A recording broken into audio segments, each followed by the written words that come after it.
You look so happy, Bloodaxe. I keep refreshing, waiting on the show to pop up, bro. I just said going live. Oh, I know. But you still look very happy. You just. I'm tired. I had to get up and go to work this morning. Ah, got you. I didn't realize you on a Sunday. Oh, yeah. I thought we were past those days. We are. Yeah, well, us professionals still work on the weekends. Oh, okay. You still look very happy. You just. Oh, I hear myself. Not anymore. All right. Welcome to Dicejunkies. I'm Xenodamus. I'm here with Q. And we got Bloodaxe on Skype. I don't know why I said his name and didn't allow him to, but that's fine. How's it going, man? It's because you haven't been here for a while, and then like last week I had internet issues, so I haven't talked to you in what, 3-4 weeks, man? It's been a while. Probably longer than that. Yeah. I think that's something, man. That dark tide just been sitting there.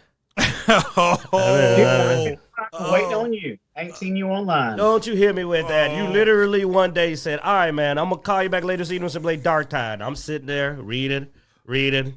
I look up, it's 11:30. I'm like, I don't think he's coming. Man, we're starting with the punches early today. All right, man, it ain't going nowhere. That's what's great about Game Pass. It'll be there for a minute. The games are piling up on Game Pass. I was going to say, speaking of Game Pass, I mean, dude, have you seen the roster for December? I mean, we already had Remnant and Remnant 2 hit. I'm actually thinking about going back and playing Remnant because I didn't play it originally, you know. Good game. And I'm loving Remnant 2 so much. I just sort of want to see. I can't always tell. Well, I'm picking on Bloodaxe. Yeah, well, you know me. I play with you for a while. And I got other things. And plus, look, my brother, it was Thanksgiving. He wanted to play some games. And Q's so mad I played with somebody else. He was I'm not glad playing with somebody else. It's just, man, if I could find some decent randos, man, I wouldn't even be bothering you. But I'm sorry, but y'all crunchy out there on Remnant 2, man. Y'all crunchy. Y'all need some Blood, work on your build. You need to get some gaming time in with Q because he's been bugging me too much. That's all right. I put one of my boys up on Remnant 2 recently. John's going to start playing Remnant 2. I want to play Remnant 2 the other day, and you're like, I want to play Dark Tide with you. I like Dark Tide a lot. Like, if I had to choose, I'd rather play Dark Tide with somebody because it's a really fun multiplayer game. I'm going to play Dark Tide after the show. Oh, so you look at him talking. He know I got my boys. I did that on purpose. I didn't realize, like, look, because of crossplay and the games some of you guys were playing, stuff like that, I didn't play with you guys a lot.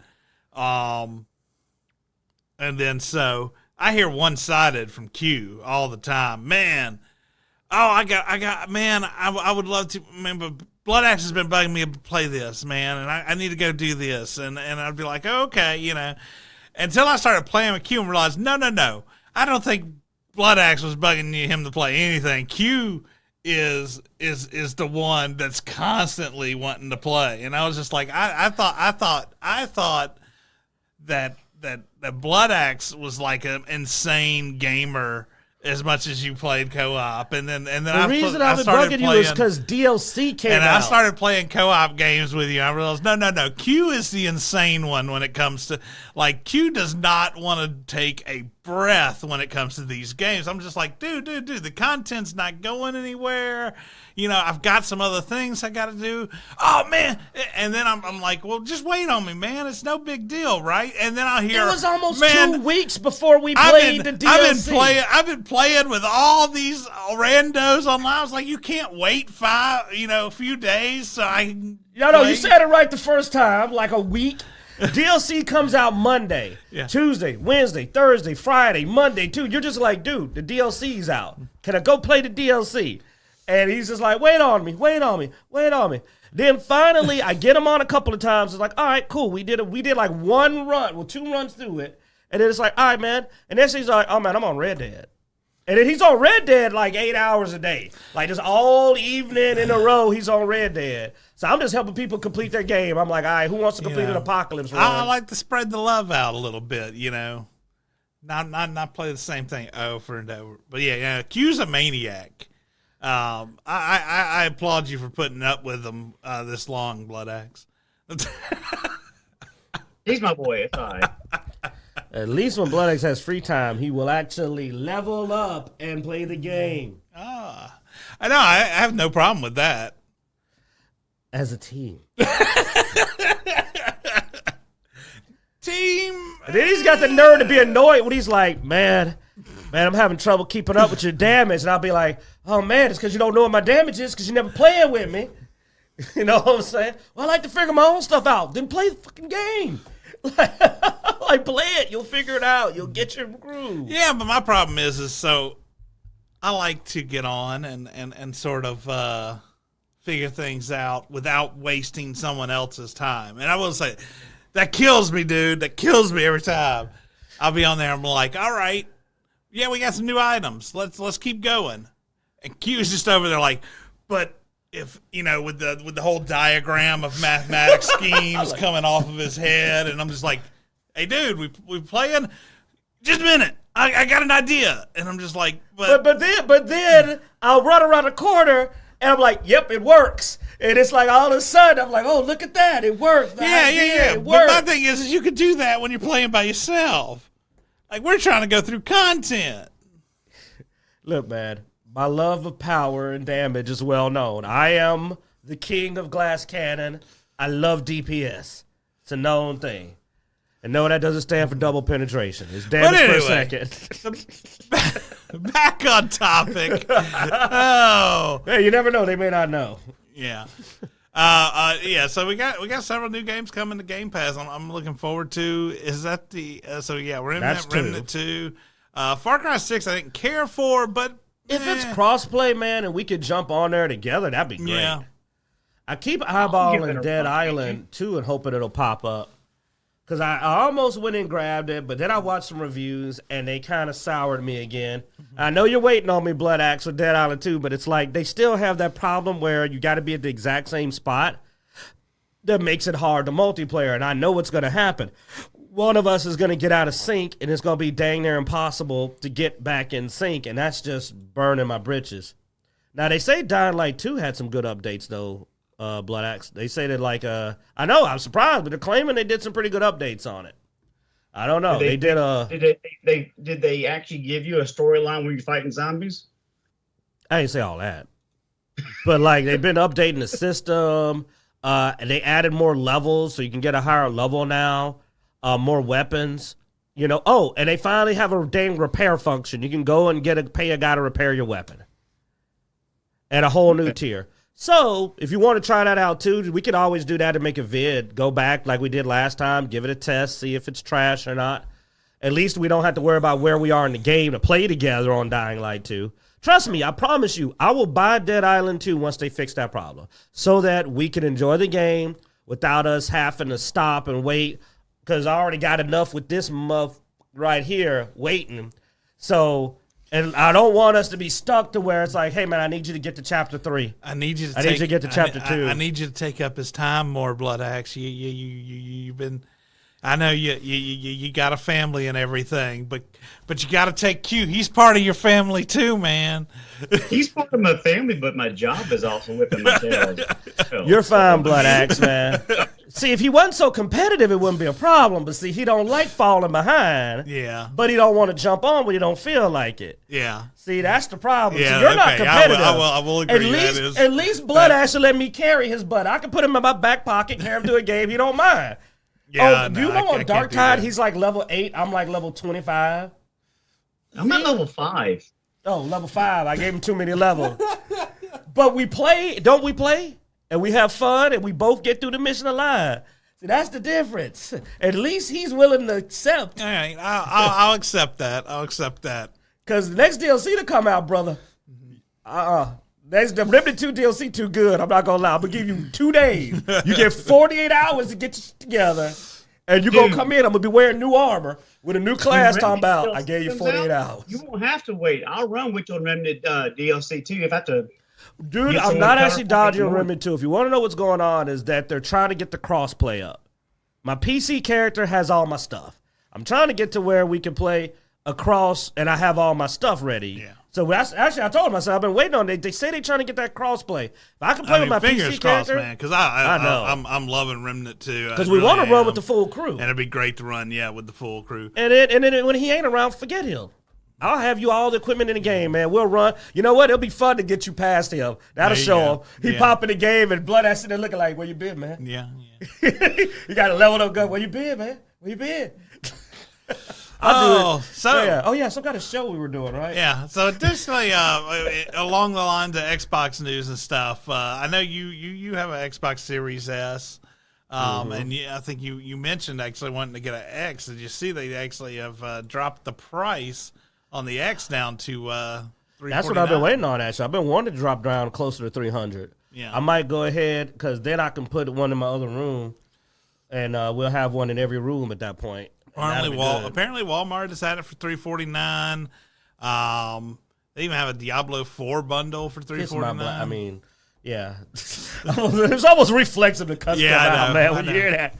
Now, the rumors are that this is due to there being a refresh coming up for the Series X, so they're trying to clear out some of the... Well, is the refresh going to be a pretty nice upgrade? Because in that case, I'll just upgrade. The refresh supposedly is going to remove the drive. Yeah, nobody needs a disk drive. Well, Bloodaxe likes disk drives. Yeah. But that was the big thing. The Series X, everybody complained when they said they were going to remove the drive, so... They added the drive, and then, of course, not a lot of physical copies are being sold anymore. So they were like, well, maybe we can remove the drive again. Update, because the upgrade seems like it's pretty cool. Might as well just go on and get the newest model. Yeah. Since the other one's going to be mainly just an entertainment center. Huh? I always buy physical media. I very rarely buy digital. You're about to have to get out of it, buddy, because they going away from it. Also, dude, you do know that disc ain't got anything on it anymore. It's just an access code at this point. The game's not on there half the time. Half the time you put the disc in and then it downloads the game off online. Am I wrong? Recently. Well, I got my whole stuff of physical media off to the side of me over here, but I usually get the collector's editions anyway. I like the fancier boxes and shit, but if they're going to go away from it, then we need a bigger hard drive. True. Well, that's another thing. I forgot about this topic, but the whole Diablo 4 questionnaire, did you see that? Where questioned about monetizing, buying extra storage space, and there was a big questionnaire, and they were talking about would you be willing to pay for extra? Is this the same questionnaire that came out way back when the No, I saw this recently. It was dripping out. It had all these different tiers. It was talking about how supposedly those questions are familiar to me from back when Diablo 4 was originally going to come out. Apparently, there was a questionnaire with those exact questions. So I have doubts. I have doubts on the legitimacy. Let's see. Yeah, 5 days ago. Yeah. Diablo 4 survey reportedly asked players if they'd be okay with $100 add-on. Oh, yeah, it had early access. On this questionnaire, they asked about things that you would do if you're paying for. One of them was 2 more stash tabs, which will be huge. One of them was getting early access to DLC gear. Like, you'd have it before other people could get it. Like, you'd have pieces of equipment that, like, say, a new ring, a new unique. You'd have access to it before other people did. The really crazy one was getting an NPC companion that would give you access to your stash while you're going around, like will follow you, and you'd be able to access your stash remotely. That is a big one, because, dude, you know how much time that would save if you didn't have to go back to town? That would be huge. That would be very huge. So, basically, and they're calling it, well, it's just pay for convenience. But somebody said pay for convenience and pay for win are the same thing. Yeah. And I agree, because here's an example. You know what? Bloodaxe is the best example. Bloodaxe's gaming time is limited. So how much does it help him be faster and do better if he has an NPC that saves him an hour a night? That you don't have to go back to town, right? Well, the whole big agreement that everybody said, if you're going to do a store, if we're going to play, no buying anything that affects the gameplay. You can do. Everybody was like, okay, look, we'll put up with cosmetics and pets and trinkets and stuff like that don't affect the game. But what it is that it had these different tiers, and one of the tier examples was 2 tabs a stash, which will be huge because Xeno tries to play multiple characters, and you're always running out of stash tabs. I play one character, and I've got this thing where I'm always breaking equipment. I just don't like stacking it up, and even I go through almost every tab. I have like one blank tab at best, So 2 more tabs would allow you to literally play more characters. 2 tabs is enough to play another character on. So that would literally allow you to play another character and have storage space. And I'm not even going to talk about having access around the clock to your storage. Access to functional items, unique piece of gear or legendary before it released during the expansion. So you'd have like a month of access to a legendary that no one else does. Mm-hmm. Now, this completely throws the idea of leaderboards and all that. Heck, even for a content creator, let's do this, guys. I'm a content creator, right? Now, I'm competing with all the other Diablo 4 content creators. How much of a massive advantage would I have to getting my videos viewed if I had access to stuff no one else has access to? The thing is we see the level of price gouging they've got already because, here's the thing. We paid for this game. We have to pay for the expansions, Path of Exile 2, which recently released a lot of things coming up. Free game. And yes, they have storage that you can pay for, which is the only in-game mechanic you can pay for. But I will say, their storage is relatively cheap if they go with the same Path of Exile model. Well, also, it was like a buck. It was like $1.50 a tab. Well, also though, when it comes to a free game, if I'm enjoying it, then $50 to $70 to me is viable. Yeah, because now it needs to be I buy it. I don't like. But once again, there was not also, a fan of membership. There wasn't any game mechanic stuff in there. It was all cosmetics except for the storage. The storage was the only thing that you might say was an issue. And I think that's why Diablo thinks they can get away with storage. But we paid for Diablo. Full price. And their storage is ridiculously small. Oh, God, it's not enough. It's barely enough for one character. I have storage problems with one character, and I only do one build. 9 times out of 10, I do 1 or 2 builds. All I'm doing right now is blood build and shadow build, and I filled up my inventory. So for one character, I can't even have enough storage to do all the variable builds for that one character. Also, damn it, I've been asking for WASD controls on Diablo since they started supporting a controller, because that's a mapping thing. That is literally just mapping 4 buttons to a controller functionality that already exists. I know, because before, when I used to play PC games, I had a mapping thing to map it to a controller so I could use a controller, and all I did was map WSAD to the directions. And Path of Exile beat them to it. Not only did they beat them to it, but they also added just a whole new class that takes advantage of it. Yeah, they basically added a shooter, which looks like it's a whole new way to play. Like, even I'm probably going to do a mercenary run because it looks like you're playing Contra, top-down Contra in a fantasy game. Bloodaxe, oh God, Bloodaxe, you may want to try out Path of Exile too. That mercenary, it's a gunman, man. It's a gunman. It looks good. It looks really good. Like, I don't even do a lot of shooting, but the idea of going through a fantasy setting with a shotgun just gets your boy Q's heart pumping. Because one of the guns is basically a shotgun. Blam! And it sounds like it, too. It's yeah. I don't want to play sounds. That difference is... Hey, man, we're advertising a game. I think they're chill. I don't think YouTube may try, but I think Path's out because I'm telling you, it looks good. The mercenary looks amazing. But, I mean, they literally put in the movement so that you can aim one direction while moving, which is very integral to that kind of gameplay. But how did they get this before Diablo did? I don't even know why Diablo doesn't have this. I didn't know they didn't have WSAD movement. I was shocked because to me, I thought that would be like a basic to any game. There's no game I've played in a while that doesn't have that as a movement option. So why does Diablo miss something that doesn't even require any programming? I mean, like you said, you could probably button map that. When I played Skyrim, the first time when I used to play ESO online with him, it was before they had controllers. I got an app that allowed me to map my keyboard to my controller. And it was WASD.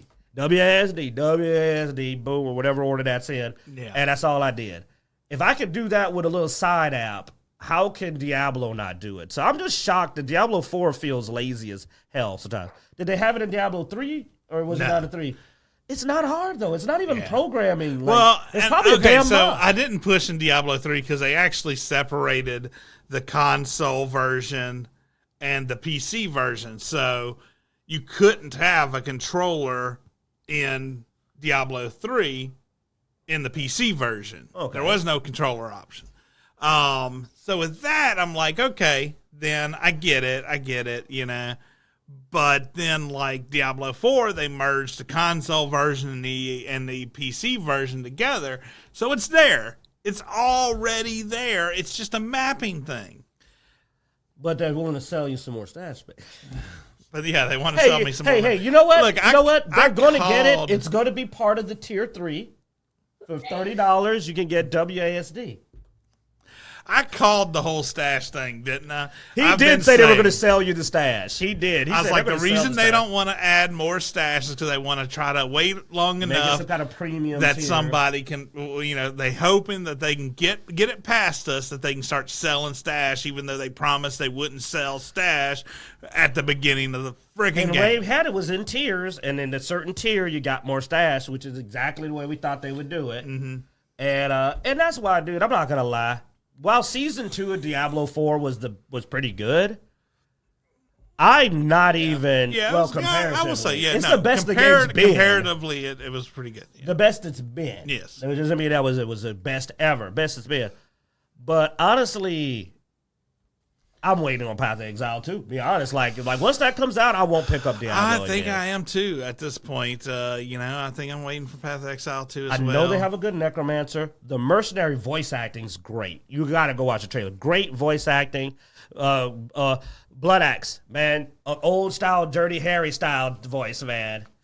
Nice, grim, gritty mercenary. Path of Exile still gets me by not allowing you to choose. Male or female between the different characters. I'm really hoping I don't have to be a witch again to be a necromancer. So if you want certain classes, you have to. Yeah, but at this point, dude, if I gotta just put a dress on Mortis, I gotta put a dress on Mortis. I get it. I have to get some good gameplay. Trust me, dude. I mean, Diablo is one of those. I mean, I played Diablo 1 and 2, which had gender lock on it as well, and I played several of the female characters because they were good classes. Mm-hmm. It's just once Diablo 3 came out and said, "Hey, look," I was like, "Oh, well, maybe the rest of this genre will pick up from that because it's nice to be able to choose that."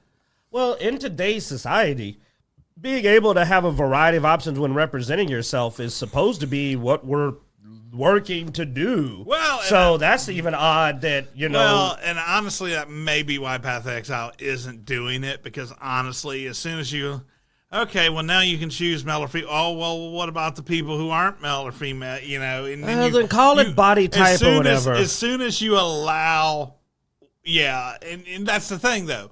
Once you start opening that door, you got to start watching certain words in this environment. So I sort of get why they were just like, nah, these are the characters. You pick which one you want, and you get what you get. I get what they're doing out of simplicity and less headache. Also, I mean, it's a little less programming on models. Dude, it's not even too that I have a problem with characters. Like, I play tabletop. I made a female Inquisitor, man, as one of my favorite characters I've ever played. It's just my Necromancer is a set character I try to replicate. I mean, we're all DMs here. We do every character. You play everything. But, like, Mortis has been my longest-running Necromancer character, and I try my best to always make him when I can. Mm. But I'm not going to sit up there and not play a Necromancer just because I got to play a Witch, because the Necromancy in Path of Exile 2 is good Necromancy. Yeah. But that Mercenary looks fun. I mean, I'm serious. I think you'd like it, Bloodaxe. The trailer wowed us. Yeah. That Mercenary looked good. It has. Usually you dive more into these games before they get released anyway.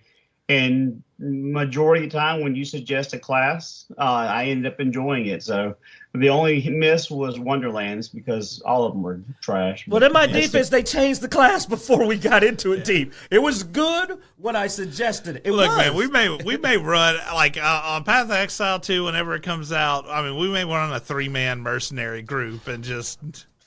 I'm the shotgunner. You can be the sniper. Remember they have a sniper rifle. You also have 2 dual sets, so you can be a shotgunner and a. I'll have 2 shotguns. Yeah. We know me. Come on. Yeah. Bloodaxe, tell him you know me. I'll have 2 shotguns. They just have different loadouts of. Yeah, ice shotgun, fire shotgun. Let's go. Oh. Look, I'm a shotgun man. I love me some shotguns. I love Desert Eagles and shotguns. What about Dragon's Dogma, man? The event for Dragon's Dogma happened this week. I will say they answered a lot of questions. They did answer a lot of questions.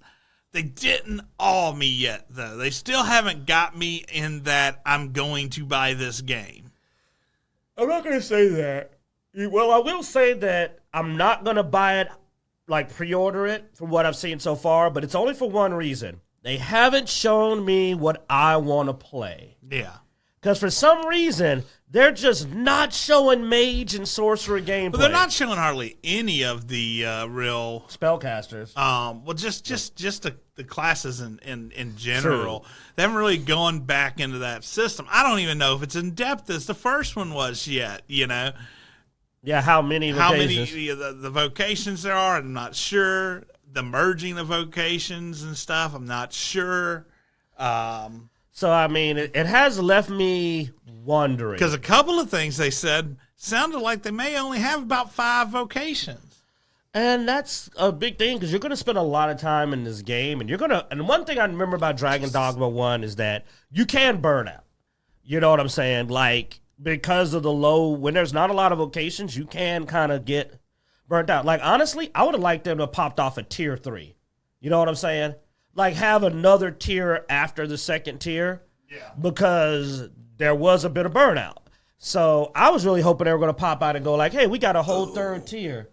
But it looks good. And we found out, to answer some questions for people that have been followers like us, Dragon's Dogma 2 is not a sequel. It's actually alternate storytelling. Like, this is considered to be a retelling, an alternate universe. So they're expanding on the story of the first game, adding a lot of new elements that we thought looked pretty good, some political elements. There's an elven race in the game. You can't play as an elf so far, it looks like. You can only play as a lion, or a cat person, or a human. But there is an elven race there. Yeah, and you can't have pawns that are elves, though. Yeah, it looks like you can put the pawn, or at least you can get them that can speak Elvish. Yeah, I will say that the pawn system they seem to have polished nicely a good bit. Like, you literally have traits for your pawns, and one of them is your pawn can be a translator who can speak Elvish. I thought that was cool. And it creates a new strategy to picking your pawns based on what you need them to be able to do. So it looks like, to me, it feels like it's Dragon Dogma 1.5. Yeah. It feels like, but honestly, that's the thing. It looks like a really good expansion more than it does a sequel or a new game. Like, for example, they really haven't gone into a lot of new vocations. Because right now we have the Trickster, Fighter, Archer, Thief, Mage, Magic Archer, and Mystic Spearhead. Now, the Trickster is interesting. They showed the Trickster. It's an illusionist. And I was telling you that I've never seen an illusionist in an action RPG. Yeah. That's a rarity for there to actually be an illusionist character. That's cool. The Mystic Spearhead looks pretty good. But right now, they said the Sorcerer exists. I want a little bit more spellcasting options than Mage, Sorcerer, and then hybrids of melee characters. Like, so I'm hoping there's at least one more magic vocation. If not, then I'm going to have to let this game come out before I decide if I want to play it. Now, I will say they did some neat things with character creation I saw. Especially being that you may have to create several pawns, stuff like that. You may do a lot of character creation. Well, you create one main pawn. Yeah, you create one main pawn. But I'm saying, I mean, most people... Across several characters. Yeah. I gotcha, yeah. You know, if you have to create 2 characters every time you replay the game, that's a lot of character creating. So they did a neat little base head thing and then they'll do like variants of the head around it. So it's sort of almost like an eye test, you know, better or worse, and you just sort of click until you get to. It's for people face. Like me who don't spend all day in this. This is the one part of character creation I don't spend a lot of time in Because honestly, I'm like, black dude, dreadlocks half the time, done. Like, that's about it. I'm not really like going to spend on. Like, to me, I'll play that dude right there, bottom, middle row. That's my character. I'm good with that. Yeah. That's like, enough. Half the time I'll try and I'll be like jawbone like this, and I'm trying to modify it, and I think it looks good, and then I start the game, and he turns his face sideways, and I find out that his chin's like pointing out, like, he looks like he's been a victim of some beating, and I'm just like, oh well, screwed up there. And then it's time for the mask. It's like, yep, there we go. Yeah, that's better. Put on the helmet, So it is cool to have a little fast track for it. I like that. Honestly, I used to spend more time on my pawn than I did my main character. But that's because you want people to recruit your pawn. Yeah. So you spend more time on your pawn. Like when I made Gaul for Jarek, his orc, like I spent a big, large time making it. What? And the character apparently was popular. Like last time for fun, I loaded up Dragon's Dogma. He came in with just like 1 million rift crystals, and apparently people have been grabbing them because they saw this huge orc barbarian, and they were like, "Oh, that's cool." But the character models look good. The combat looks pretty good, but it doesn't look like a new game. It looks like an expansion of the original game. Now, I love the original game, but I am going to. If they don't show me a vocation that catches me, then like Bloodaxe, Xeno will probably also Bloodaxe. Because didn't you play Dragon's Dogma also? No, but I'm interested in it. But if based on your current review, if it's a 1.5, it's probably not a day one purchase for me. There you go. That's what I was going to say is that I'm currently at the point where I'll probably wait for that before you buy, where somebody gets a hold of it and goes over it. Because I'm not paying full price for what feels like an expansion. You know what I mean? That's all I'm saying. Because look at Remnant 2. Amazing price on that game. I got a lot of value. I'm kind of now getting pickier about what I'm paying because I paid a lot of money for Diablo. Mm-hmm. And to me, I feel like Diablo deserved a $40, $50 game. They're really, and Remnant 2 deserved a $70 game. But they're really trying to get you to pre-order this game. I mean, they're giving away. Oh, they did that. Oh, that also was bad. Lots of pre-order bonuses, like starting with special weapons. That's not looking good. Yeah. Including Gaul is awesome. You get this ring. Jarek said Gaul is awesome. Hey, dude, he was. Seriously, Jarek, people recruited your Gaul a lot. Like, he was apparently hugely popular. But yeah, you get special items if you do the deluxe pre-order. I'm not. And here's a problem. They're pushing that pre-order too much. That, to me, is a red flag. They really want you to order this game before you... I'm like, you want me to pre-order it? You better show me a lot more than you're showing me. I mean, in-game items is always one of those things that I get a little antsy with pre-order. But I've never seen one where they usually aren't too bad about doing it on Deluxe. Like, they usually Deluxe gives you cosmetics. That's a bigger red flag because pre-order items are common, but usually the Deluxe has collectors. You know, Bloodaxe, you like to get the box set. It's usually a nice box, some music, and cosmetics. No, they are offering you for Deluxe. It has to be a pre-order and a Deluxe. They are offering you equipment. Yeah, but how many times have we pre-ordered any game and the equipment you get you don't use after the first 10 levels anyway? I don't know. That's the question. Because you don't know what it does either. So, yeah, it could be a grift even there. It could be crap items. But honestly, in the original Dragon's Dogma, the stuff you got for the special edition was actually really powerful. Yeah, like, it was. Really powerful. In fact, it was equipment you almost used until you got to Dark Arisen and got really impressive in-game. Because when I bought it, I'd gotten the special edition game of the year, because I got into Dragon's Dogma late. And that equipment's crazy. And the equipment that came with it, like I think the ring that came with it, I kept the whole time. The ring, the monocle, the mage robes, the body armor, and the staff and the sword were some of the best in the game. Like, literally some of the best in the game. I didn't replace them until I was beating Dark Arisen DLC content and got, like, ultimate gear. That's how powerful they were. So, no, they've been known to bribe you pretty good for the cash. Here's what I would like them to do. I know they're not going to listen to me, but I would like them to show me their confidence. They should do what Wulong did. They should go out and do a week or a weekend and let us play the damn game for a weekend. Let's play the game for a weekend. And see if I like it. That's all I'm saying. Like, it's March 22nd, January, February. You know what also that allows you to do? It allows you to get the goddamn first patch out the way. It does, though. It allows you to get the game out, let people play it, Then you go and you patch the heck out of it so that day one we don't end up with a broken mess. I think that is a good business strategy that should be done more often. Put your game out. Let people have a day or two with it. No, not your paid for comic book reviewer. You know what I mean? The review guys. No. Put it out to the public. Well, that is something you don't see as much anymore as you used to, and that's this is a game you can't beat in one weekend. That's the demo. Well, I mean, you don't even have to put out the full game. You put out, the first chapter. When you get to a certain point, the game literally stops. Cut off part of the map. That's what Diablo did. Yeah. And Diablo did a good job. One of the reasons that I was willing to get Diablo is I got to play the game, and I liked what I played. Now, we may say it's a disappointment. Nerfed the hell out of you afterwards, but Necromancer, man, we got done wrong. Nerf the drops, nerf the everything, nerf the legendaries, nerf my minions into the ground. They still ain't fixed that, but shut up. Anyway, but it's still, at least they let me play the game. Yeah. So let me play the game, man. That's all I'm saying. Let me play the game. And then we can see. But I'm not going to buy a deluxe pre-order edition if you're not going to sit up there and let me get my hands on it, A, or B, release all the vocations. Tell me everything that's in the game. What can I play? Mike in the chat room says the shareware days are gone, sadly.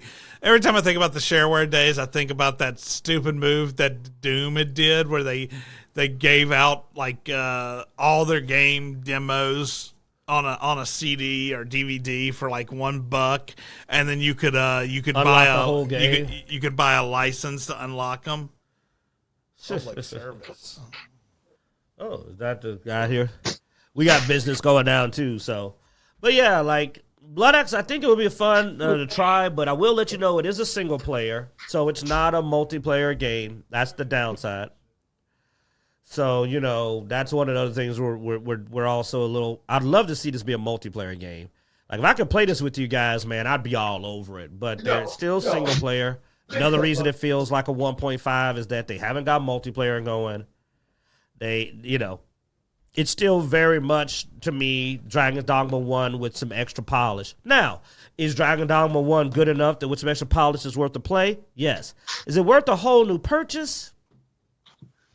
Is it worth full price? And definitely, is it worth buying deluxe, pre-order, pickle on a stick edition? No. I'll go ahead and say, from what I've seen, I would not suggest buying a deluxe pre-order. Because they only got 2 dang new vocations even. So even the jobs, that's an expansion, man. You've added 2 vocations to your thing. Hey, that's not even a full expansion. That's a DLC. Now, they've added a lot more map, but it feels like an expansion. Now, it feels like a good expansion, but it feels like an expansion. So, I don't know if I think you should have to pay $70 for this. I definitely don't think you should have to pay $90 before you get the game. So, that's my feelings. I want to try this game. I'm optimistic for it, but I don't see the money to what the game's offering right now. It's not matching up. It's true. Right? So Bloodaxe, I'll let you know. Like you said, I'll keep your breath, but don't get it yet. It has not shown us anything that's worth all that money. Yeah, that's not a game on my radar that I would even be interested in pre-ordering anyway. No, it's something to just watch. There's games I would pre-order nowadays. I probably wouldn't even do Borderlands 4, to be honest with you. That's the sad part, is that as much as I love the Borderlands series, Wonderlands was that bad that it has made me apprehensive about a Borderlands 4. Worst of all, did you hear they want to do a sequel to Wonderlands? I'm like, you haven't finished the first game. What? They never even got proper DLC out for it. I'm like, how are you making a sequel for a game that feels like it's only half done? Yeah, it was a cash grab. It was a cash grab, but to be a cash grab again. Kiss my black ass. That's all I said about the cash grab. All right, well, let's talk about some other cash grabs, and that's TV. Talk about another show that we're cautiously optimistic for. The Fallout teaser trailer starts to unearth the secrets of Vault 33. This is the new Fallout TV series that'll be released by Amazon. Those people that give you 2-day free shipping and what they claim to be Lord of the Rings. Why do you have to shit on everything I The love? Rings of Sorrow. Yeah. I'm a massive Fallout fan, and if it wasn't Amazon, I'd be a lot more optimistic. But when it comes to ruining something, man, Amazon's on a whole new level. Man, look though, they have armor. Yeah, but there's a lot of red flags in that trailer too. Well, should I say there's a lot of warning signs. You know, like if I did, like let's put it like this: this trailer. If you told me this trailer was for a Marvel series, it hits all the points to make you think it could be written. Worst of all, guess who's one of the guest writers? It's one of the writers from the Captain Marvel movie. Yay! Oh, so yeah. So I mean, there seems to be three main characters that we've seen that have had focus in the trailers. One is this guy here, which seems to be Brotherhood of Steel. I think his name's Maximus or something like that. And then you have this. I believe her this name's is Erica or Lucy. I think the main vaulter that the story revolves around. And then the ghoul. And then you have the ghoul. And those seem to be the three main that we're going to see. Of course, as soon as they put out that the main vaulter being a female actor in current environment, I mean, people are looking the way of the woke, which I get. Look, nowhere does that equal woke. But the addition, the history, it's just you grab those points and you're like, all right, we've got all the... Yeah, it's like we've got... Because they already say ghouls are minorities, and then you got your black guy, and then you got your lady. And then the writers came out and said, this is going to be mostly a social commentary about the haves and have-nots, reflecting our current society's problems. And I went, oh. For one, because Fallout has nothing really to do with the current society. It's a rewrite. It's a rewritten... retro. Yeah, it's an alternate history. With the very retro vibe, though, even though technically... Well, because the alternate history, I think, diverged. Oh, goodness. I think the point of divergence was like right around 18-something or 19-something. Yeah. And... so it's got a very, really early 1900s vibe to it, which is the whole point of the show. And it's also an apocalyptic survival story. I'm even curious how you're going to do a lot of politics when there is no government. Like, that's the very first element of Fallout is there is no government. Like, the government has fell, and now you're trying to survive and rebuild society. But that's the big, like I said, warning flag. But it looks good. They got rad roaches. They got Brotherhood of Steel. The Brotherhood of Steel looks good. The armors look good. They have Yagwoi. They have some of the monsters that are lesser known. They have the big plant-like thing with the fingers in the mouth. Looks good. It looks good. They had that Dr. Handy. So I'm very optimistic by the look of it. But all those red flags were sprinkled in the trailer to make me go, I hope that they're going to tell a Fallout story.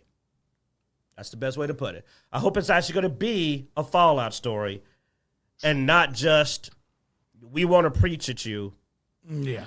But we're pretending, like the last Doctor Who special, we're really just preaching at you. I'm not going to go into detail. I know that you don't want to talk about it, but an excuse to preach at you under the pretense of being one of your favorite IPs is annoying.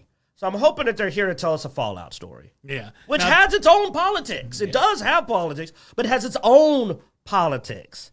Hopefully it'll be about its politics and not our politics. Hopefully there won't be a mysterious Orange Man villain or something, Orange Mutant. I mean, Todd Howard did come out and say he was on set. He worked it is a canon story, so...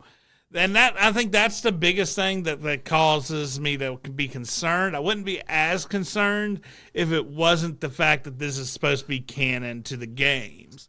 But there's a lot of vaults. There's room for any kind of story. It's almost like, to me, the Star Wars Expanded Universe. The canon part doesn't bug me because they're not doing any of the other stories. Well, until you bring in the Brotherhood of Steel and you bring in... And then all of a sudden, now you can say... political canon. And now you can screw up the Brotherhood of Steel if you want to, yeah. So that's, And I'm assuming the NCR is going to show up because they're in Los Angeles and the NCR was in that area. So I'm curious what they'll do with that. Yeah. So, I mean, that's the biggest concern is that I hope they you know what? I don't even care if they get political. Just tell a good story. Because honestly, if you were going to get political, Fallout's not a bad series for it. There's a lot going on there. I just hope that they try to make the politics match the setting instead of weird. For example, you know what you're not expecting? Well, I'm going to get us in trouble if I say that. Some political points in our current society make no sense in the Fallout universe. So I hope they don't do something where it pulls you out of the submersion because they suddenly get onto some weird thing that with a divergent history would have literally never happened. Screw it, I'll say it. I'm not going to do it. But like, for example, you're probably not going to expect to hear about pronouns in a Fallout universe because their history never went down that road. So it would be weird if that suddenly became a big deal. You see what I'm saying? Yeah. In a universe where that never came up. Well, that's all also, I'm saying is being realistic. I mean, the problem also comes in if you go down that route. You also have artificial intelligence in Fallout. You have clones. You have the super mutants. Remember, mutants, No, super mutants specifically can come from male or female, but they look the same and don't seem to have any specific. So it would just create a friggin' hell. Yeah. And I hope they don't decide because that's really popular to throw into stuff, but that is a very modern invention. That is invented a few years ago. People got really, really diverse in that particular field and got very specific. So it'll be weird in this like 1900s themed show for them to suddenly have a very modern idea. Yeah, when most of the world is just trying to survive. Yeah. Like literally, person will call you whatever the hell you want, just don't shoot me. It's what I imagine would be the, my blah, blah, blahs or blah, blah, blah is going to be like, you're not going to kill me for my water, right? No. Yeah, then whatever you say, man, just don't assert, but whatever you say, whatever, don't shoot me. Because like that's the problem with an apocalyptic setting. When you're in an apocalyptic setting, you don't have time for petty conveniences. You really don't. And that's what it is. It's a petty convenience when you're trying to not starve to death. When you're starving, you don't give a crap what anybody calls you anymore. So it would be very weird to walk up on a starving town and suddenly they're having this weird political concerns that no one would give up about in that situation. So I'm hoping they don't ruin the setting by having people more concerned about that than radiation. Giant mutated bears. And you know what they didn't show in the trailer, but probably will be in there eventually? Yeah, Deathstalkers. I'm way more worried about Deathstalkers. You know what I'm saying? Super mutated iguanas that look like Satan and are like 12 feet tall. I'm worried about that. Feral ghouls. I'm worried about that. I don't give a crap about this or anything. What's your gender role? Live, motherfucker. Try to live. I don't care what you do as long as it helps us live. So priorities. And that's where you got to wonder how it's going to play out. I hope that they focus on the survival element and the societal elements that make sense for the setting. That's all I'm saying. Get stranded on a desert island, you don't care about that crap anymore. Nobody cares about that crap anymore. Stranded on this desert island trying to survive, you don't give a at all. And Fallout is a hellscape. It is a apocalypse. It is a dystopian apocalypse. You're not going to care about much other than surviving day to day. So hopefully they'll keep that in mind. But if they don't, it means I don't have to try to, because we even have a membership to watch that crap. I have Amazon. So. Yeah, if I don't have to download the Amazon app, I don't want to. So, in a way, it makes my life easier. I got plenty of good anime to watch. I don't mind missing it either. Yeah. All right. Speaking of virtue signaling, that came out of the chat room. Have you seen this? So Bob Iger says, man, he blamed everything on Bob Chapek, man. That was dirty. This company recently featured an overload of woke content. Creators lost sight of what the number one objective needed to be. Now, you go, really? Did they really figure it out? No, they didn't. Let me point out some key key moments of this whole conversation here. You already did. You scrolled. They can see it with their eyes. So what Iger says, I think what had happened over a period of time and was building and building, and maybe it reached a peak of sorts while I was gone. While I was gone. You always got to blame Chapek for everything. Is the creators lost sight of what the number one objective needed to be? Often when we entertain, and we've entertained as a company over 100 years, we've been in business, we have entertained with values and with having. So basically, he's like, yeah, okay, we went the wrong way. But then the next 30 minutes of him talking is him going basically,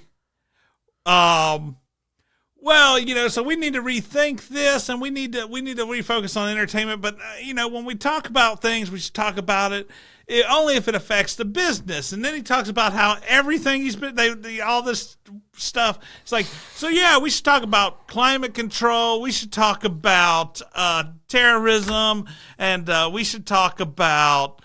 And he just goes through all these political concepts that they should talk about because he thinks those are part of the business. And they're not. And he once again completely lost focus on entertainment. So yeah, look at this. Like he goes this whole people aren't going to go to our theme parks so they can't breathe the air. Yeah. And it's just like. And I was like, okay, you said you needed to focus on entertainment, but then you spent a whole, page of, well, except for this and this and this and this and this. It's because BlackRock's got its hand firmly in his liver at this point, and it went so deep in. He's got to do the signals. He's got to make sure anytime he talks, it hits those points, or else, Big Daddy BlackRock's going to take his money. Yeah, he's like, I was and nobody will want to invest. I was interested to listen to the vice president about immigration. Immigration's important for business, so we can include immigration talks in our shows as well. Except it's not important to his business. Well, I mean, it is and it isn't. But the thing is there's two sides to each of these coins, and if you start talking about it, you're picking a side. And, no. Everything can be considered important to business, and this is my point. It's just, but there's also a direction. There's also a side. There's also different viewpoints. There's maybe viewpoints you miss. When you're trying to be an entertainer, you don't have time to explain and break down all these different political views. And if you do, it's not entertaining. So the best thing to do is to just make something entertaining and stay away from those points. How about points. this? Let's take a more neutral point of view, because I don't want people to think that I know people think we favor one side or the other, but in reality we don't. I just want to be entertained. My politics are personal. Really, to me, I don't want to express them to anybody because they're my own. They come from my experiences. You'll never understand my politics because you've never spent my 45 years on this planet. You haven't. You'll never understand it. It's impossible for you to understand what I've experienced being me and being in the South and being broke and then having money and then being broke again and then having some money and then being broke again, because I've been back and forth across that poverty line multiple times in my life. And I finally stabilized after I'm 40-something. Finally I've been able to kind of keep it steady. So it's like I've had a lot of different experiences. But my thing is that Disney, this is even easier. Let's just be blunt, okay? Disney has for years been a family-oriented business, period. Everybody else thinks that's what you think of Disney. When somebody says Disney, you think of family-friendly stuff. It's for the kids and the mom and the dad to take their kids to something. That's all. That's their reputation. Trying to switch your business over, it's not going to succeed because you're lame. But it's okay because you're safe. But you're lame and safe. That's what you you listen to me. That's what you go to Disney for. You go to Disney for lame but safe for your kids. So trying to be edgy and topical is never going to work. Disney will never be cool. Disney will never be cutting edge. So these idiots are getting rid of the audience they have, trying to step into something that they cannot be. I disagree with some of what you're saying. I mean, Disney, like you said, it's been family, which means they've talked about, but it's the level. It's the level in which, here's the thing. Okay, climate control. Well, what's something that everybody agrees with? Well, people probably shouldn't litter. People probably shouldn't, and that's always, when you were growing up, you had the cartoons. We watched the cartoons. There was always a little, you should life recycle, lessons. Recycle. Don't litter. Make sure to hit that garbage can, pick up after yourself. Leave it cleaner than you were there. Those are things that nobody disagrees with, and those were the life lessons. Those are safe. Yeah, safe. Those were the life lessons that most of these shows had. And if you disagreed with it, people were just looking at you like, how can you disagree with don't litter? How could you disagree with don't kill turtles with like Coca-Cola rings, man? Like that's that's a problem. We shouldn't just kill random creatures that we're not eating.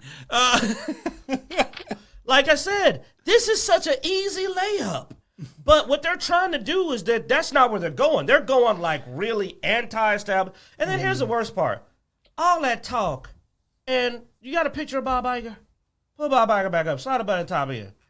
All that talk, and you an old white dude. Like, you're never going to pull this off, man. You're still ran by old white dudes. So, like, even what you're trying to do, I'm just saying, you can't do this. You'll never be that hip, edgy thing because you're not, like, a black gay chick, all right? You're not a part of the group. You're a faker. But he is. He's a faker. He doesn't care about you. He is a freaking literal old, rich, white, straight guy trying to act like he cares.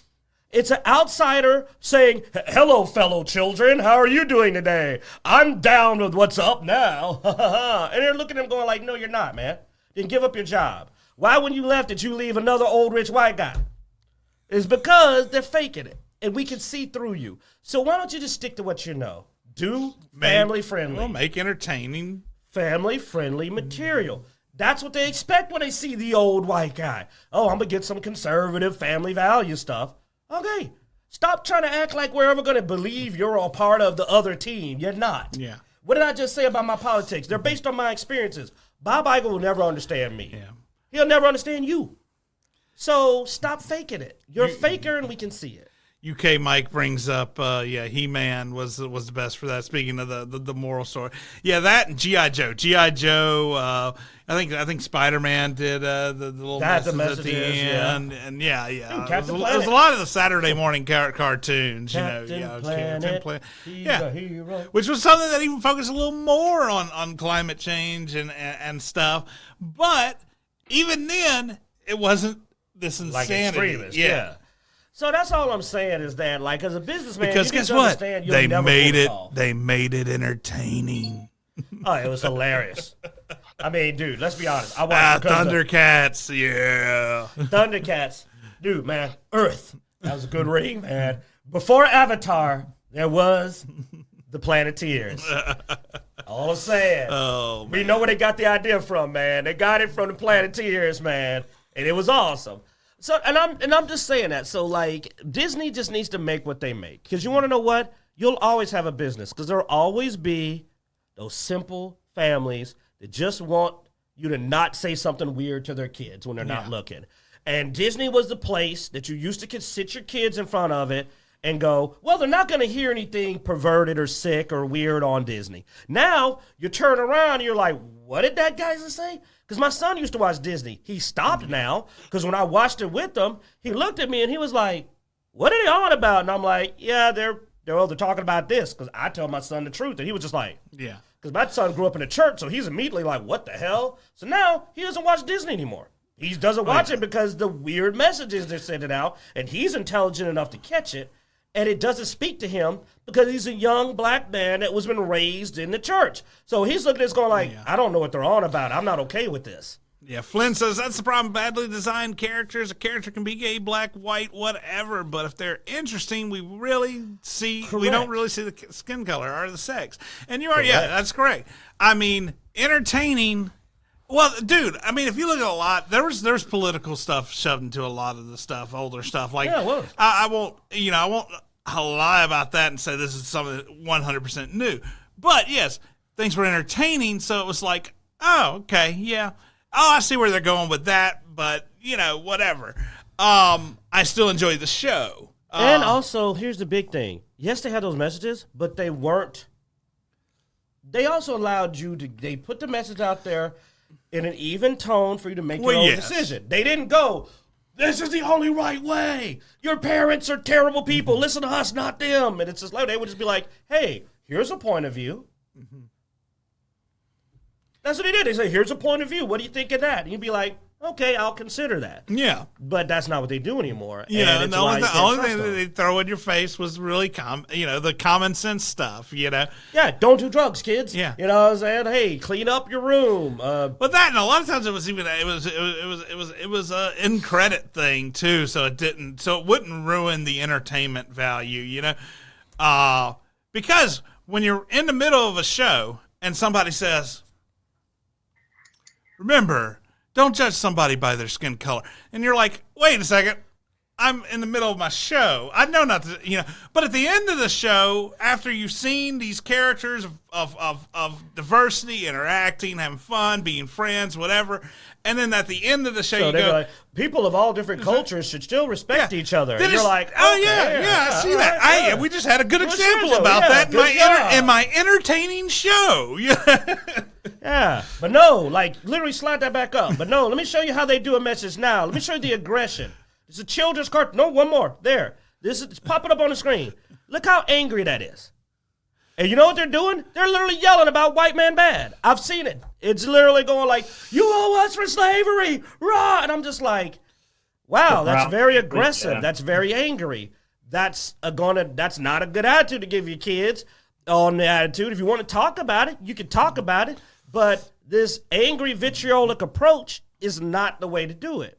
And it caused a lot of parents to go, well, I got to turn this off, because I'll be honest, my kids saw this. And one of them made a very ugly comment towards the white kids in this school after watching that. And I was like, no, man, you don't hit anybody. No, like, that's not the way to act.